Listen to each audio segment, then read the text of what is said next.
මේ තමයි මගේ සුරංගනාවගේ ජීවිතේ වැදගත්ම දවස.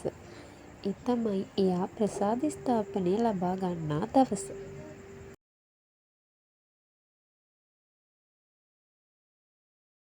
කතෝලික ආගමට අනුව ප්‍රසාද ස්ථාපනය ලබා ගන්නවා කියන්නේ කතෝලික ආගම වැළඳ ගන්න එකට.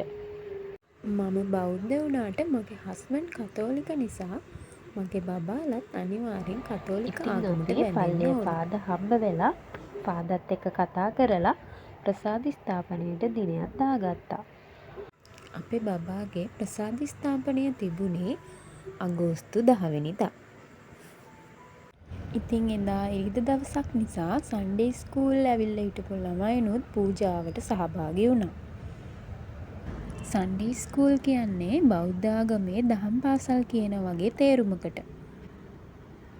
ඉතින් එදා අපේ බබා වගේ තවත් බබාලා 4 දෙනෙක් ප්‍රසාද ස්ථාපනය ලබා ගත්තා. හැබැයි ඒ හැම බබාලම අපේ බබාට වඩා වැඩිමල් අය. මොකද අපි අපේ බබාට මාසයක් වෙද්දි තමයි බෞතිස්මය ලබා දුන්නේ.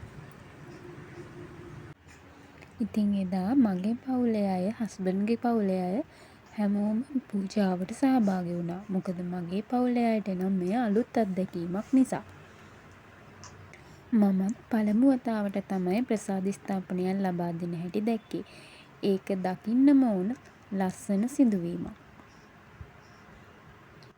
ප්‍රසාද ස්ථාපනය ලබා ගන්නවා නම් අනිවාර්යෙන් මෙන්න මේ කරුණු ටික සම්පූර්ණ වෙන්න ඕන. ඒ තමයි දරුවෙකුට ප්‍රසාද ස්ථාපනය ලබා දීම සඳහා කල් වේලා ඇතුව මීසිම භාර පියතුමා සමග සාකච්ඡා කරන්න ඕන.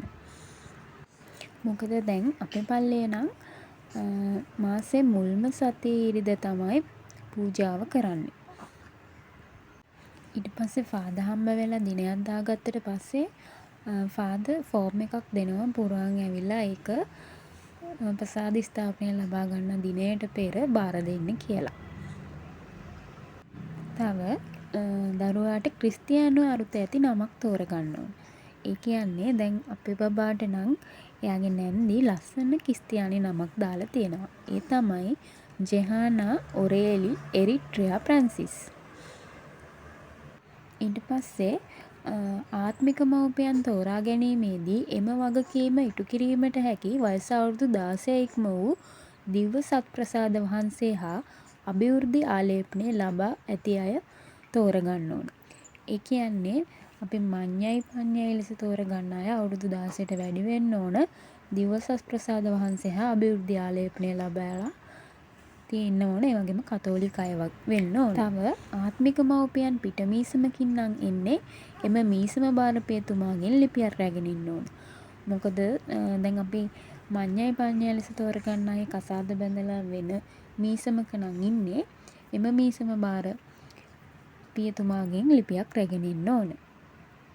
ඉතින් මේ ලස්සන සිදුවීම දවසක මගේ බබාට ලස්සන මතකයක් වේවි. මගේ වීඩියෝ එක නරඹුවාට ස්තුතියි. තවත් මේ වගේ වීඩියෝ නරඹන්න කැමති නම් මගේ YouTube channel එක subscribe කරන්න.